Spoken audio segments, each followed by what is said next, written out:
রাজধানী ঢাকায় আজ বুধবার দিনের শুরুতেই তাপমাত্রা রেকর্ড করা হয়েছে 19.8 ডিগ্রি সেলসিয়াস। এই তাপমাত্রা আরও বাড়বে বলে পূর্বাভাস দিয়েছে আবহাওয়া অধিদপ্তর।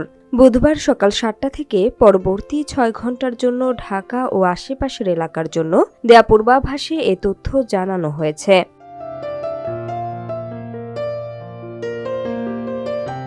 এতে বলা হয়েছে, দুপুর 1টা পর্যন্ত আকাশ অস্থায়ীভাবে আংশিক মেঘলা থাকতে পারে।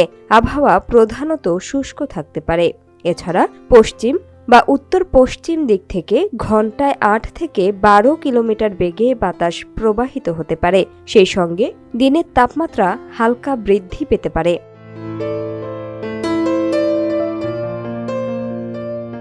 আজ সকালে ঢাকার সর্বনিম্ন তাপমাত্রা রেকর্ড করা হয়েছে 19.6 ডিগ্রি সেলসিয়াস। এ সময় বাতাসে আর্দ্রতার পরিমাণ ছিল 75%।